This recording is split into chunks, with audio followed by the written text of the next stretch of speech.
everyone, welcome to an analysis of dance, where we discuss the movements and debuts of the Billboard Hot Dance charts in immaculate detail, with in-depth reviews of each debut each week. And now we're back to the calm down, although saying that anything is a calm down in this past month is really pushing it, as even though we had less debuts this week, the movements were absolutely insane across the board, and even if the top 10 finally actually managed to stabilize a little bit, it still wasn't by no means quiet. I mean, it helps that several albums were delayed thanks to, let's just say, interesting reasons involving TikTok and UMG, but for now we have a quiet week, although with what's coming up next with Usher's Super Bowl performance as well as some big debuts on the horizon, I expect this to be busy once again. Hell, that also translates to our number one being different next week, as even though Yes and by Ariana Grande is still at number one, it's collapsing still on streaming, and even though radio is still on board with it, it's by no means stable enough. Hell, the margins were so close with Houdini by Dua Lipa at number two that both songs were only one spot away from each other on the Hot 100, and given that Houdini's remain consistently steady across the board, especially on radio,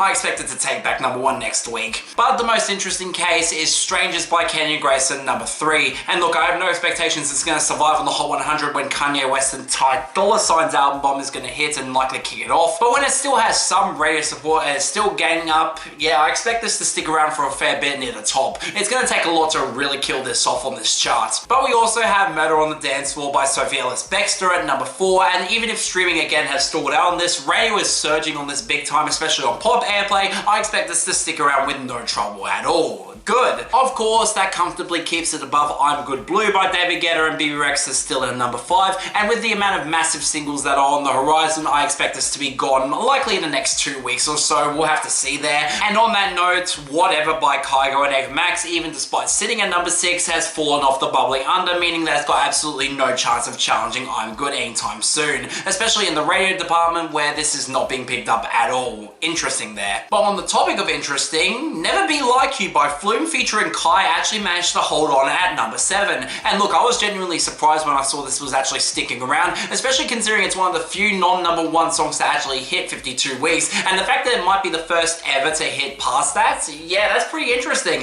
especially with the song getting so much on streaming. It's still bulleting, which is really interesting for me. Oh, and finally, our bottom 10 are not really all that surprising, as they're songs that really are not getting any sort of momentum at all. And even if My House by Beyonce is up to number 8, and I expect this to get at least a little bit of a boost thanks to the new single Impact next week, and even though it's not going to hit the Hot Dance charts, that is still notable, it still managed to overtake Prada by Casu, Ray and D Block Europe at number 9, where the radio is really non-existent and streaming is starting to fall back with this. And again, especially considering this hit 26 weeks, I can see this actually falling off the charts next week. We'll have to see how this goes. And finally, as expected, Dance You Out of My Head by Kat Janice is up to number 10. And look, it's mainly here off the huge sales and streaming with no radio support at all, but still, the fact that this actually made the top 10 is genuinely great, and it's a really big success story for an artist that's absolutely deserved it. I'm really happy that she got here. But man, if you want an area that didn't really see much action at all, it came in our falls and fall-offs, and even though we lost 2 songs that are very much on the borderline of making the year-end list, with Let Me See You Move by Lumi Athena and Kate Claire, and On My Love by Zara Larsson and David Guetta, the rest of these didn't matter at all. And our one fall this week was One Night All Night by Justice and Tame Impala, only down to 15. This might actually stick around. That's genuinely great. It's a great song. But what was way more busy were our jumps and comebacks were, given the high amount of high debuts and big songs that fell off from last week, I was not surprised that we got more comebacks than debuts this week. And even with that,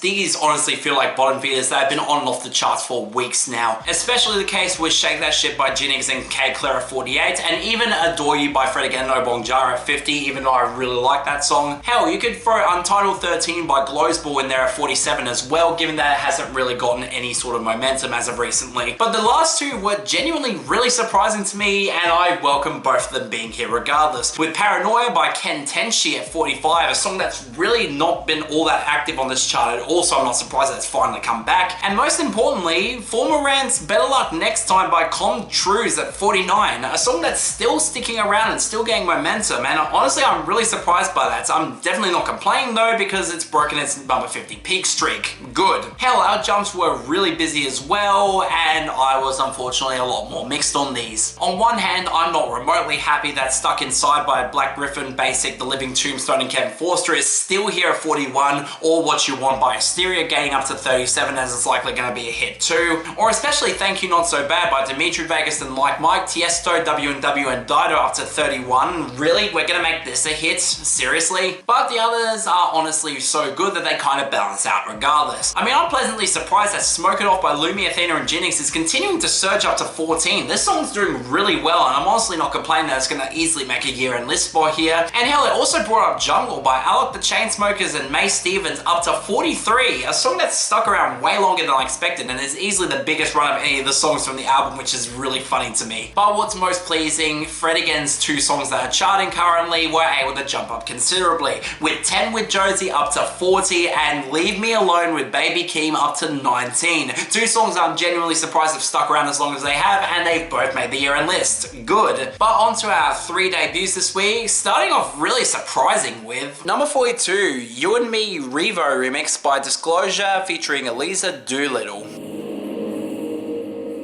Gonna be everything you ever dreamed.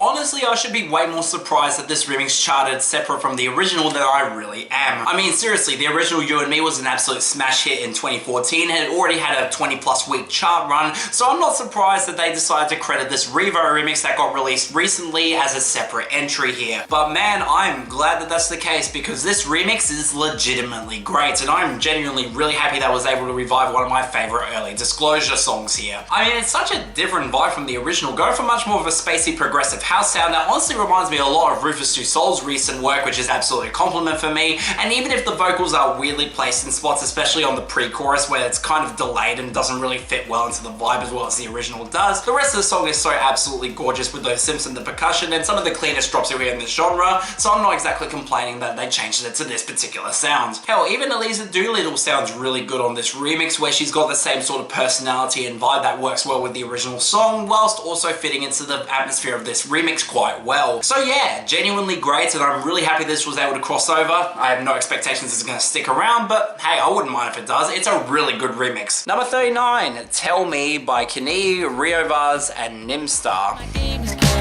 Hopefully I win this time. So tell me how you feel, girl. Tell me, am I hitting your heart? I need something real, girl. Tell me if you're with it or not. Okay, seriously, why are we doing this again? I get that these three came off of Heart Racing, which was an absolute surprise hit that I was genuinely surprised at how good it was, but really, were we asking for more of these, especially with this being a way lower and having a much more mixed reception? Well, after hearing this, yeah, this is absolutely terrible, and I really am disappointed by this. For one, why is the production so flat and cheap here? Part of what made Heart Racing good was that really funky house production that genuinely worked for all three vocalists. Here it just goes for more of a synth pop sound that really does not flatter anyone here at all. I mean, the synths also get smothered out against some of the most dreadfully flat percussion I've heard in a while, especially when you pile on the vocals from all three that clip the mix and just sound really bad, especially Riovaz, who is a really bad fit for this sort of production. Even worse, the lyrics to this are absolutely terrible, where it sounds like they're trying to emphasize their broken souls and how they're such broken individuals, but then they want to guilt trip this girl into staying with them, and it becomes completely bipolar to the point where I just do not understand what they're going for at all. It's especially bad in Riovaz's verse, where he starts off saying that he never wanted the girl, only for a few lines later to say that he can't live with anyone else. What are your signals, dude? This makes no sense. This is just incompetent writing across the board. So yeah, this kinda really sucks, and it gives me a bad sign for this potential upcoming EP between these three. This is not good at all. Skip it. And finally, number 27, Ceremony by Marshmello and Sudden Death.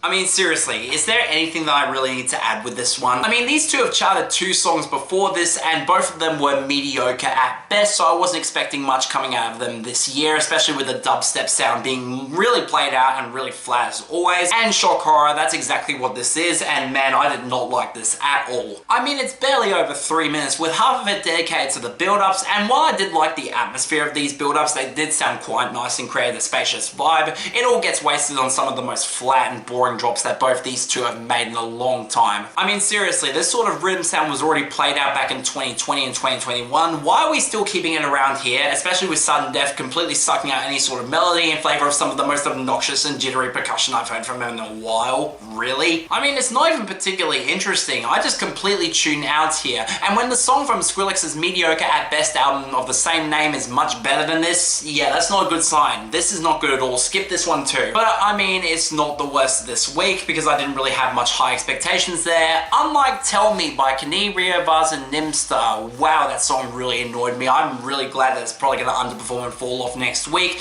It's not remotely good at all. And of course, for the best, it's easily going to You and Me Rivo remix by Disclosure featuring Eliza Doolittle. Kind of by default here, it's by far the best song of this bunch. But next week, I expect some big debuts in the top 10 from Usher and even Madison Beer of all people, which will be interesting to note. We'll have to see how the top 10 manages to handle it, but it could be very interesting there. But yeah, that's all for this episode of an analysis of dance. See you next time.